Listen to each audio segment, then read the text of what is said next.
throughout the whole summer, there were several opportunities that everyone gathered, and like the main proctor was kind of asking students one by one to just stand up and share with the whole group. So basically it was pretty inspiring seeing all of the students just collaborating each other and sharing their ideas. And they were pretty creative, I would say. They really inspired me. So like before we going to the summit, we had like goals to focus on, like to learn there. And we actually made it like a mind map we could like share with you. It is what we want to focus on as like a club or specific more. Like how we can contribute to the local community. We also added some like ideas that we thought of that could also contribute more.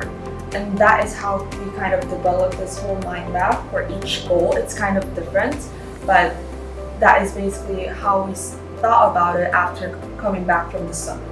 And some of these ideas, like possible ideas, some of them that we are already working towards, but we thought of maybe we can like expand it more to more areas, to more people.